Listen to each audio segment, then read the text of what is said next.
Hello and welcome back to another episode of A Book a Day podcast. And as you probably know, this week we are studying the erotic ancient Indian literature, which is called the Kamasutra. And I promise you will get to the more exotic and erotic parts in the subsequent episodes. For now, let's understand where we were in terms of philosophy, what it was talking about. So, in the previous episode, if you have listened to it, and if you haven't, I would request you do that. In that episode, we established the fact how pleasure or the art of pleasure was an important part of Indian philosophy at that time. And there was caution that it should not come in the way of you pursuing spiritual or moral obligations.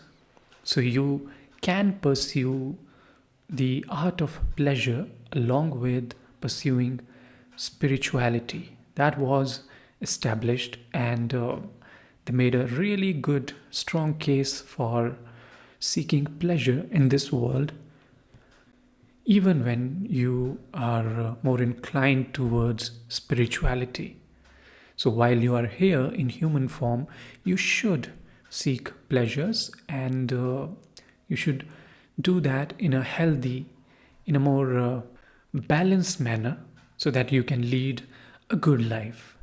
Now let's come to the next chapter where we are going to study the importance of different arts and sciences, how you can develop different hobbies as per Kama Sutra to ensure that you can live a life of pleasures.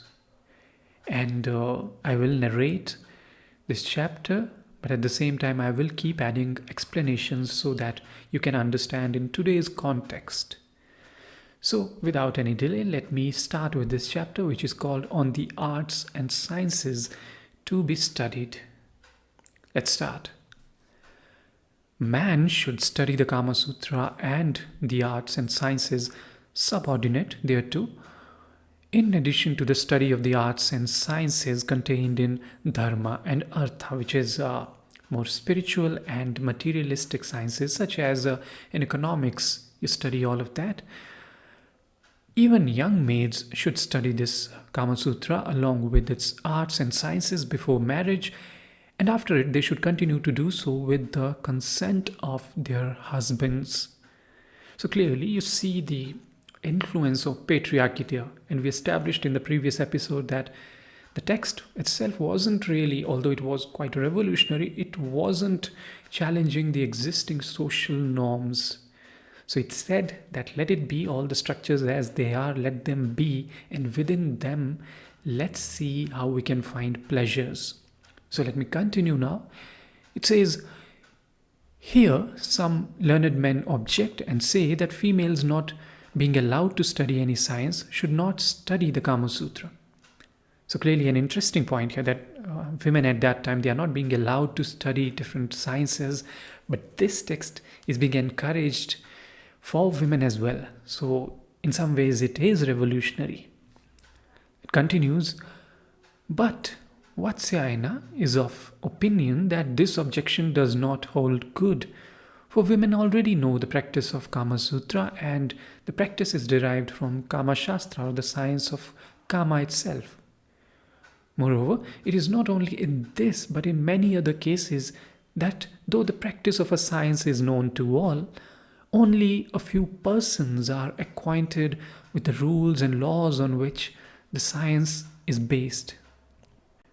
And that is really a brilliant point, considering when all the talk is about around these issues. That's a strong argument that people know all these things. The idea of such education is to do it in a more healthy way. Otherwise, it doesn't mean that people naturally or automatically, they are not going to seek pleasures or indulge in these habits. So that's an interesting argument there. And it gives you a number of examples, like you train elephants or horses, and you do so in a more professional manner. But if you don't do that, doesn't mean that people are not going to ride horses or something.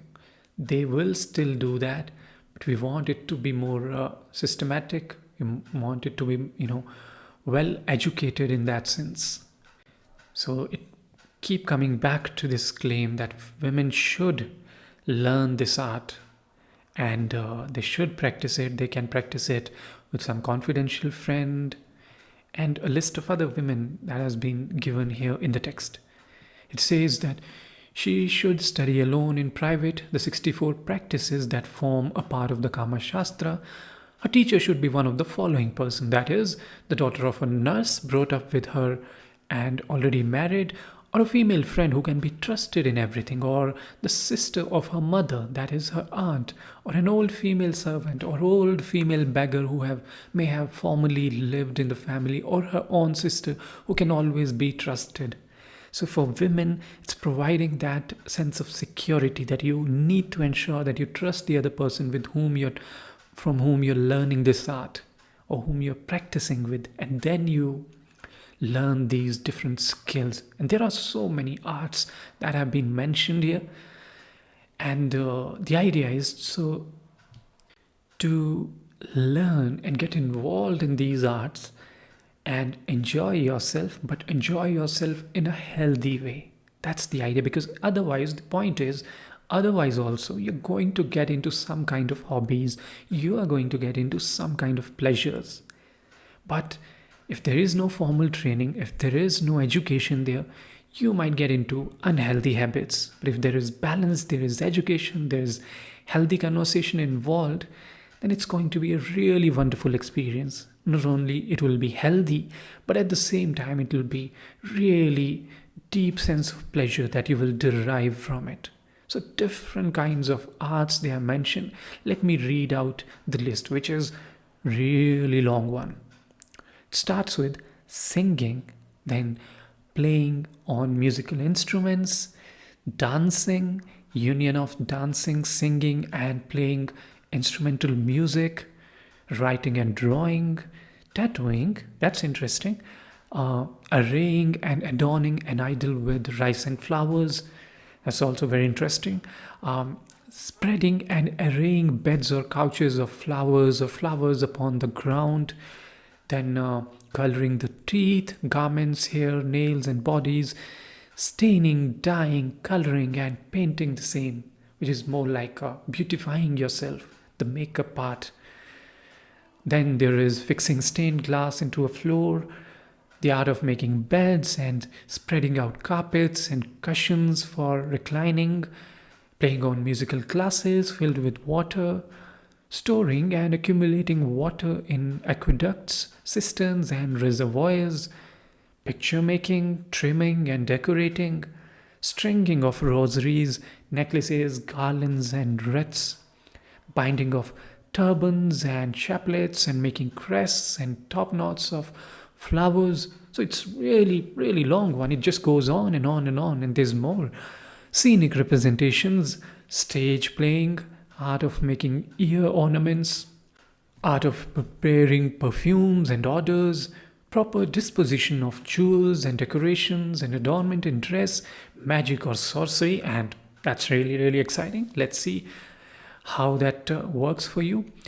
Quickness of hand or manual skill, culinary art, that is cooking and cookery, making lemonades, sherbets, acidulated drinks, and spirituous extracts from with the proper flavor and color, tailor's work and sewing, making parrots, flowers, stuffs, tassels, bunches, bosses, knobs, etc. out of yarn or thread, solution of riddles, enigmas, covered speeches, verbal puzzles, and enigmatic questions. So it gets also a slightly bit more intellectual, and all these games are, they're also quite intellectual in those as per society of those times.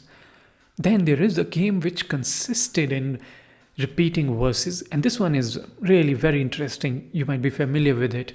A game which consisted in repeating verses, and as one person finished, another person had to commence at once, repeating another verse, beginning with the same letter with which the last speaker's verse ended.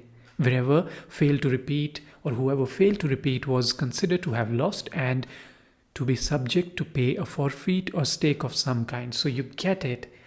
You're repeating verses or songs, and then where you're finishing, the next person will start from that point, that word or syllable. And isn't that what we call Antakshari today? It's such a popular game. And it's fascinating to observe that it's really, really that old.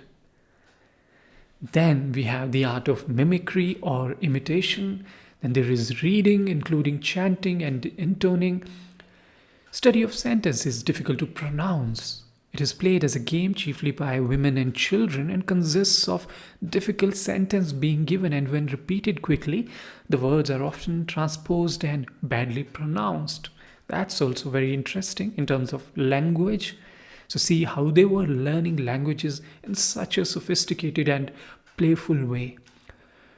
Practice with sword, single stick, quarterstaff, and bow and arrow. So a bit of martial and war art there.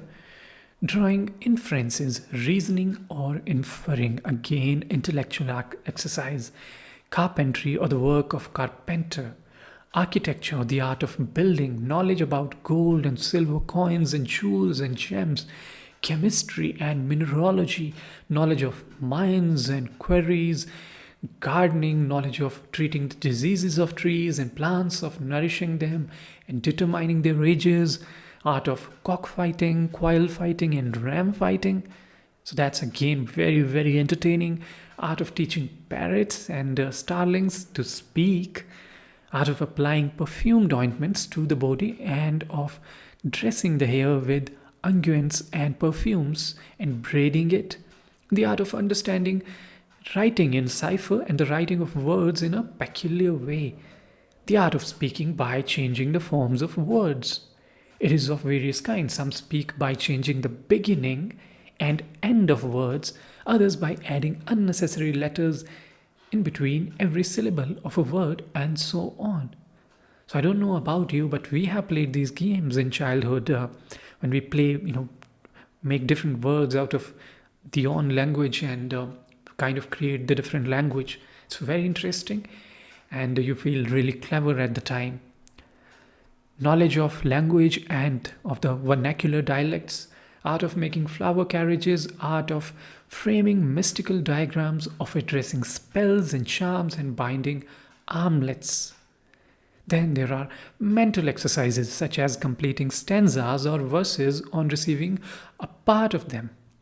And this is again something that we still play whenever we get together, or supplying 1, 2, or 3 lines when the remaining lines are given indiscriminately from different verses, so as to make the whole an entire verse with regard to its meaning, or arranging the words of a verse written irregularly by separating the vowels from the consonants or leaving them out altogether, or putting into verse or prose sentences represented by signs or symbols. There are many such exercises. So clearly you are somebody who likes to play with words, language. There's just wonderful exercises that are given here. Then there is the art of composing poems, knowledge of dictionaries and vocabularies, knowledge of ways of changing and disguising the appearance of persons, knowledge of the art of changing the appearance of things, such as making cotton to appear as silk, coarse, and common things to appear as fine and good. Then the different ways of gambling. Then the art of obtaining possession of the property of others by means of mantras or incantations. So a bit of sorcery there. Then skill in youthful sports, and knowledge of the rules of society and how to pay respects and compliments to others. Knowledge of the art of war, of arms, of armies, etc. Knowledge of gymnastics, art of knowing the character of a man from his features. That again is such an entertaining exercise. And I'm not sure if you do that. You just look at a person and try to guess what they're going to be like based on their appearance or the features, facial features, etc. It's really, really amusing. Then the knowledge of scanning or constructing verses arithmetical recreations, making artificial flowers, making figures and images in clay.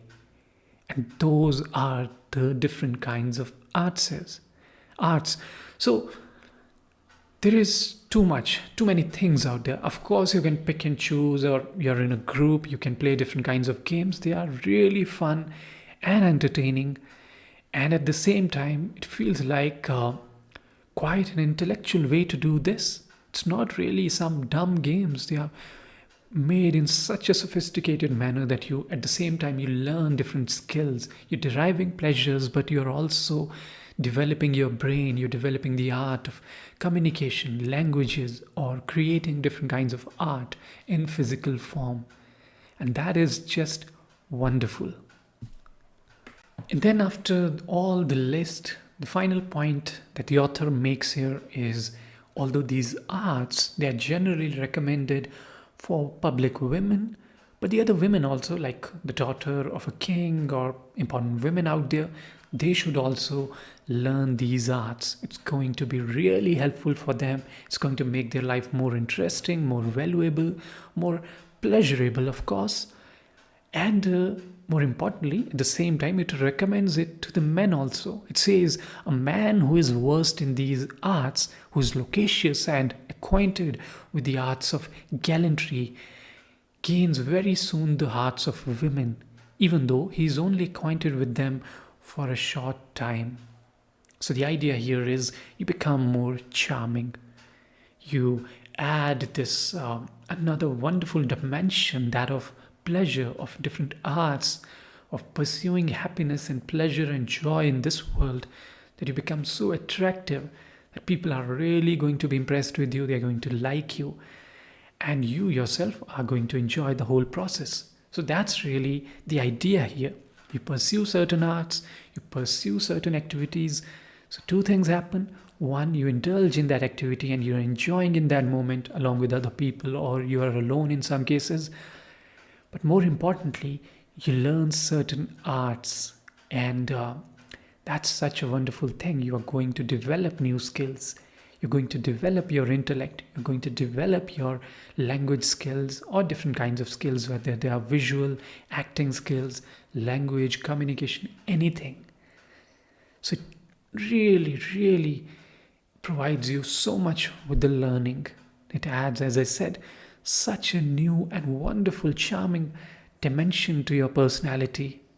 And you should pursue it even today. Even today, you should value these certain kind of arts. You should pursue them for the sake of pleasure, and at the same time for the sake of learning.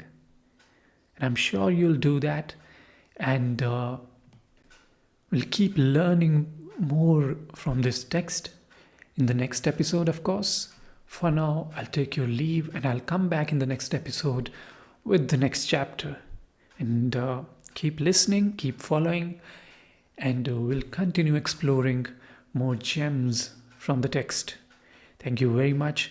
I'll catch you the next time.